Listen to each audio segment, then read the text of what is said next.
¿Qué pasa, YouTube? How's it going, everybody? Got for you guys today, week 14 of the second season of the UCL, and this is a team building video. Now, the actual match itself should be going up tomorrow around noon, so make sure to go check that out tomorrow, guys. We are facing the heated Mo, aka the Hacks God himself. Now, I have been a little bit lucky this season, then again, I can be pretty unlucky, so hopefully Mo doesn't utterly hacks me, and hopefully I don't utterly hacks Mo, because that would kind of ruin the match. But we do have a bit of a tough matchup. Now, I want to say thank you to everybody who's supported me so far. This time in the season last year, season 1 of the UCL, I wasn't able to make it to around week 14 because my personal life just became way too important for me to be able to balance it with YouTube. Like, I had to choose one or the other, and obviously it chose my personal life. But luckily, I've also been able to upload a team building video every single week for the UCL, and I really wanted to make that something of a goal for me to do. I was like, I'm definitely going to upload a team building video every week for this season of the UCL, and luckily I have been able to do that, so hopefully you guys have been enjoying them. If you do, then you know what to do, guys. Like I said, the match should be going up around noon tomorrow, so I don't want to ramble on too much because I do have a lot of other things I have to get done. So let's go ahead and look at what we are bringing this week. And yes, finally, Vicreate Victini. Vicreate Victini is finally here, ladies and gentlemen, boys and girls. It's been 14 long weeks, but here it is. I'm really hoping to V-create something. The only downside of V-create, though, for Victini is that, yeah, anyways. The only problem with Victini going for V-create is that at -1 speed, we could potentially bait him to maybe want to bring in something like Swampert, or Quillfish if he wants to bring it in. Crobat, maybe, if it has Pursuit, could trap us. So that's kind of something I am a little bit worried about. But I don't think Mo would go as far as to bring Pursuit Crobat. Basically, this is the 6th Pokemon I really think Mo is going to bring. I really want to say that he may want to bring Cobalion over Jirachi. But not both Cobalion and Jirachi. Cobalion over Jirachi just because it does have close combat, and it does have the, what's it called, the justified ability to be able to switch into Krookodile. And if you look at Mo's draft, he doesn't exactly have any real safe switch-ins to knock off coming from Krookodile, which, as you can see, we have here.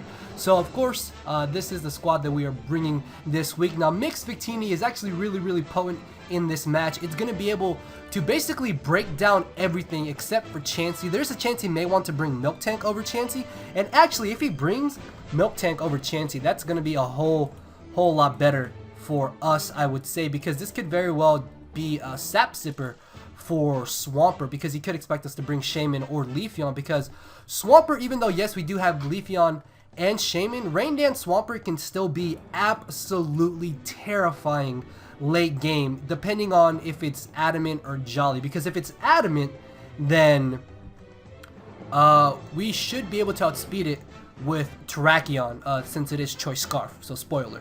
If you guys are wondering how we're going to take on Swampert. At the same time, Leafeon should be able to chew any hit from Swampert. And then Blastoise, I think, depending on if he's gotten prior damage off on us or not, will determine if Earthquake is a 2 KO. Or actually, I think if he's Adamant, Earthquake is maybe a 2 KO depending on rolls. And then if he's Jolly, it shouldn't be a 2 KO. So from that damage, we will be able to tell how Swampert is. If it's Jolly or Adamant, then I will be able to play accordingly. Quillfish is literally his only Pokemon that can deal with Terrakion. If you look at the draft that Mo has, Terrakion pretty much destroys it with its dual stab and type coverage. Yeah, it's dual stab and type coverage pretty much destroys Mo's draft. And I almost really wanted to talk to Ellis and convince him to maybe bring Banded Terrakion, but honestly, Scarf Terrakion in this match is really good, because we're also going to be able to outspeed Volcanion late game, which is really awesome if it gets up to +1. And if he does manage to burn us with the Flame Body, we do have Facade, which I was thinking about making into Stone Edge, but I can kind of see the benefits of Facade. I don't know. Rock Slide should still be doing enough to basically anything that Mo wants to bring. For example, Rock Slide is still going to be able to just destroy Volcanion, even if it has the Rock Weakening Berry.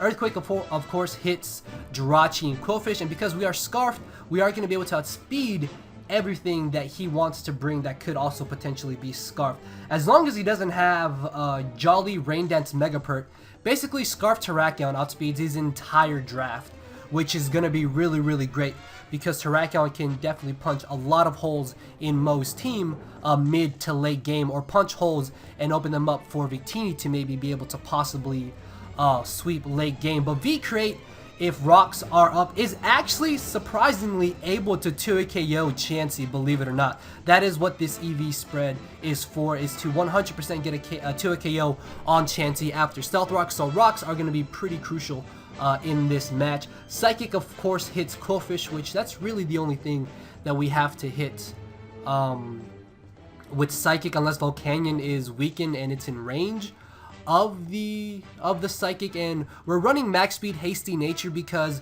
this way we're able to speed tie with non-Scarf Jirachi and potential timid max speed Volcanion.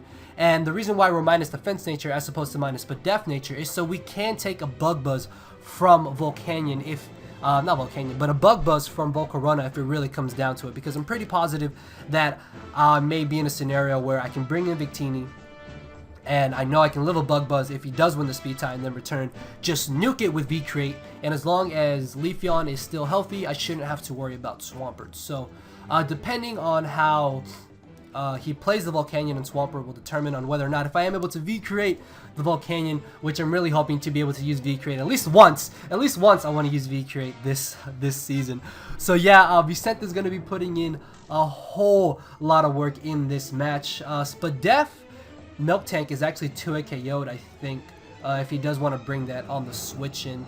The reason why I think he would want to bring the Milk Tank is because he could have Thick Fat, although he could have Zap Zipper as well, but I guess Zap Zipper would make sense. Then again, Crobat can pretty much take on Crobat and Leafeon, so I could see him wanting to bring Thick Fat Milk Tank as opposed to Zap Zipper, or Milk Tank over Chansey, just so Victini isn't as huge of an issue for him to deal with. Volcarona, I don't know if this will be a bulky setup sweeper or an... I'm pretty sure it's not going to be like Choice Specs, basically. I'm sure that he's going to be Quiver Dance, if anything, for late game potentially, so that is going to be something to watch out for. So moving down the line, we have good old Mega Blastoise here. Tortuga making his return. I think we brought Tortuga like every single week of the UCL, because Mega Blastoise is an absolute monster. I really, really love Mega Blastoise. So the speed EVs are there so we can outspeed Quillfish. I think if he is running a bit of speed creep, hold on, let me put this down to level 50. Yeah, if he's running a little bit of speed creep, we should be able to outspeed him, as long as he's not running over 12, which I would assume he would want to go max defense, max HP, just to be able to switch into Terrakion. If he has T-Spikes, that could actually be very, very annoying. Thunder Wave could also be another bit of an annoying move, but I guess if it came down to it, I would rather have Blastoise be paralyzed than Blastoise be burned or toxic, so I guess that wouldn't be too bad. Now, Aura Sphere and Scald are actually doing the same amount of damage to the Quillfish, and if for some reason he wanted to bring Mantine, Hidden Power Electric I think actually is a clean 2 KO on Mantine, just because of how Spadef bulky it is. And then after Rocks and a bit of power damage, we are going to be able to nuke Quillfish with Hidden Power Electric as well. But if he does bring Chansey, Chansey does completely stop Mega Blastoise. I think that Aura Sphere is only doing like 25 to 30%, so I could see why he would want to bring Chansey over Milk Tank. But like I said, he's not going to bring Milk Tank and Chansey. If he doesn't bring Chansey, then he really has no safe switch into Blastoise. But if he doesn't bring Milk Tank, then that just means Victini is a bigger threat to him to deal with. Then again, Chansey is going to be slightly more annoying, but I should be able to play around it accordingly. So Blastoise is going to be a great special offensive threat in this match. If I am able to weaken Chansey and I can apply enough pressure, maybe mid to late game, Blastoise should be able to beat Chansey, so hopefully we can see that happen. But Scald, of course, is just stab and hits everything and anything that Mo wants to bring except for Mantine, in which case we can just hit it with Hidden Power Electric. And honestly, I guess he could maybe want to go like Rain Dance team. Like he could go like Swift Swim Quillfish with Swift Swim Swampert and then like Mantine and just like water spam me to death, which would actually be kind of cool. And now that I think about it, that is kind of scaring me a little bit. So hopefully he doesn't bring that, even though we do have 2 water resists, but he could have the coverage movement. Just okay, now I'm getting really worried about him bringing water spam. I really hope he doesn't bring water spam. That would really suck.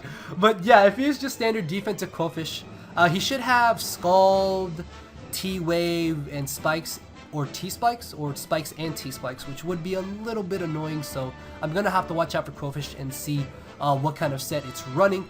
But Blastoise is going to be a pretty good, especially offensive threat. Next off, we have what was originally Choice Banded Krookodile. Unfortunately, the only problem with Choice Banded Krookodile is that he can easily bring in this monster right here, Cobalion.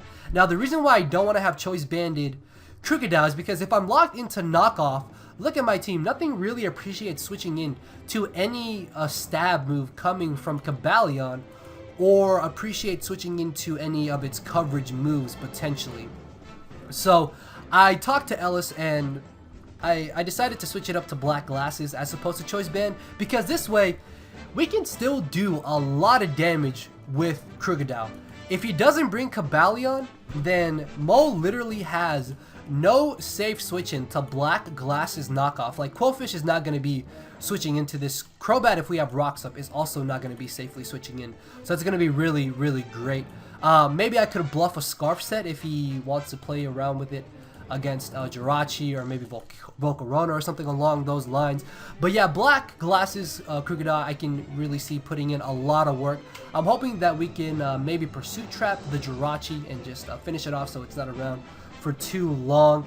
The Fire Fang is for Cobalion if he does want to bring it, but still I really don't want to lock myself into knockoff and essentially just give him a free turn to substitute, Swords Dance, Volt Switch maybe, Calm Mind even. So yeah, just Black Glasses just gets rid of so many very bad scenarios basically. So while we may not be hitting as hard with Earthquake, we're still going to be doing enough damage with knockoff to everything on Mo's team. And if he does bring Cobalion, then of course I will be able to switch up moves and knock out the Cobalion with an Earthquake potentially if it comes down to it, which is really, really good. So I'm hoping Krookodile may be able to put in some work. Also, knocking off Chansey's Eviolite is going to be huge. Huge, huge, huge. That's actually another good reason to have Krookodile, because getting rid of this thing's Eviolite is going to make it such less of an issue and probably a little bit more easier to deal with than Milk Tank, because not only will it be less fat, but it's more passive than Milk Tank, I want to say. So beating Chansey is going to be pretty much easier once we're able to knock it off.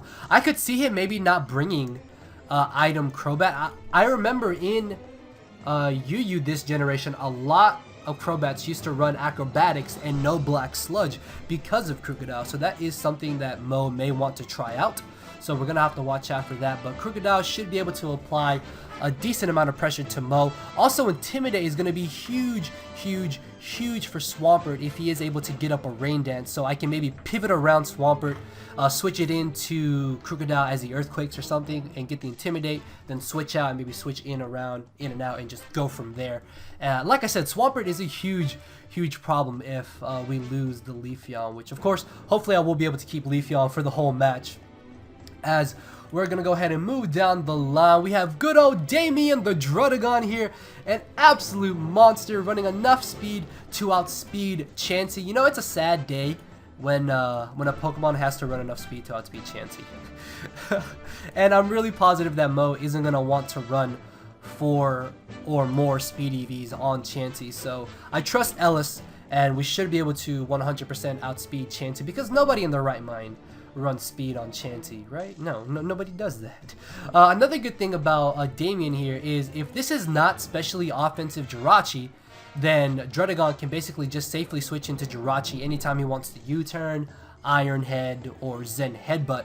Although if he is specially offensive Jirachi, that could be a little bit annoying depending on its coverage move. So I'm gonna have to watch out for that. But another good thing about Druddigon is that it also punishes Crobat. So if it is Crobat against Druddigon, he'll either have to switch out with U-turn or hard switch out, not wanting to take rough skin damage. Or if I have rocks up, I can put him in a position where he either has to defog or he's gonna get mollywopped by a Thunder Punch. That's really the main reason why we have Thunder Punch. It hits Crobat, it hits Mantine, and it also hits Qwilfish. Even though yes, Qwilfish does have the Intimidate, Thunder Punch should still be doing a little decent bit of damage to it. Fire Punch is so we can hit Jirachi, Cobalion, and Rotom Cut. That's the main reason why we don't have Earthquake. Now, if you look at the matchup, Earthquake would kind of come in handy in this match, but I think it's better for us to have Fire Punch and Thunder Punch to be able to hit more Mons instead of just relying on one move to hit almost every Pokemon that Mo wants to bring, if you guys understand what I'm saying. Dragon Tail is going to be really, really great because if we have rocks up and I can maybe Dragon Tail on a Swampert or Dragon Tail on Chansey or a Qwilfish, we can maybe Dragon Tail him into the Crobat or Dragon Tail him into the Volcarona with rocks up, and Volcarona, Volcarona just lost 50% HP being forced in by Dragon Tail. So if that happens, that's going to be absolutely amazing because Volcarona could be a huge problem if it gets up to +2 speed, because the only way that Mo cannot speed Scarf Terrakion here is if Volcarona is at +2. So obviously I'm going to try and play around to where he can't get the +2 special attack, and hopefully that won't happen. But yeah, we already ran through Terrakion. Even though he was the 5th mod, I kind of started talking about him before I talked about Victini. But yeah, like I said, Terrakion's just here to be a good check. It outspeeds his entire team. Rock Slide hits everything. Earthquake hits everything. Close Combat also hits everything. And yeah, we really don't need Stone Edge because Stone Edge isn't doing too much more damage to the Crobat than what Rock Slide would be doing to Crobat. After rocks, I think. Yeah, if I'm not mistaken, I think Rock Slide does knock out Crobat after rocks anyway. So we really don't need Stone Edge, and we don't have to risk potentially missing Stone Edge. And Rock Slide could also flinch, so in a crucial scenario, if I have to rely on the flinch, then I can go for Rock Slide, but hopefully that won't happen. And Terrakion can put in a lot of work. Facade is if he is able to burn us with Flame Body from the Volcarona if we put him in range of close combat. That way Terrakion won't be entirely too useless in the remainder of this match. So moving on down to the last Pokemon here, we got good old Mary the Leafeon making her return, and we are rocking the Natural Gift Rock type move. Yes! I really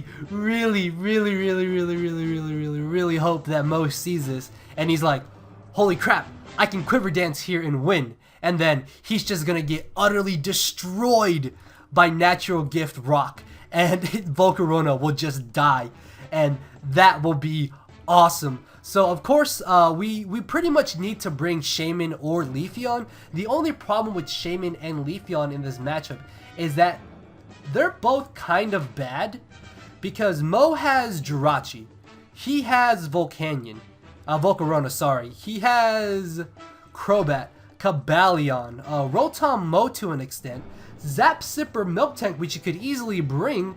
Also, yeah, another reason why Damien is so good in this match is if he wants to bring Cincino, he's going to kill himself off to Rough Skin plus Rocky Helmet. So if he does bring in Cincino, I'm literally not worried about it. And then Mantine could kind of deal with Shaymin and Leafeon depending on what set he brings. But like I said, I'm pretty positive he's not going to bring Mantine. So we're basically, me and Ellis are basically forced to either bring Leafeon or bring Shaymin if we don't want Mega Swampert to just absolutely destroy us late game. And the reason why Leafeon is being brought over Shaymin is because, mainly because of Baton Pass, because this is going to be a nice way for us to gain momentum. If I'm able to bring in Leafeon on the Swampert, I can Baton Pass as I force him out, because there's no reason he should want to stay in with Swampert on Leafeon. And if I'm not mistaken, this is enough speed to outspeed Adamant max speed Swampert. Let me just check right here. Yeah, so if he is Adamant Swampert, we are basically able to outspeed him by 1 point and in return knock him out with the Leaf Blade. So I'm really hoping that Leafeon is going to be able to destroy Volcarona with Natural Gift. Knockoff, of course, is mainly for Jirachi, because I can see how Jirachi would more or less be a pretty great switch into Leafeon. So if I predict that, I'm going to be able to knock off a potential Choice Scarf, and then we can just go from there. So yeah, guys, we have a bit of a tough matchup here, depending on how things go. If I'm able to get rid of Crobat, then this match should not be as hard, just because I will be able to get up rocks and just pressure Volcarona, and then of course Blastoise will be able to spin away hazards, hopefully, and then we can go from there. And V-Create! Oh, if there's one move I want to use this entire match, it's gonna be V-Create. I really want to use V-Create. I really want to use V-Create. But yeah, guys, that was the team that we are bringing this week for the UCL. Let me know what you guys think, and let me know what you guys have thought of the season so far. With that being said, I will see you all tomorrow around noon with the actual week 12-14 match. So thank you all for watching, guys. Later, everybody.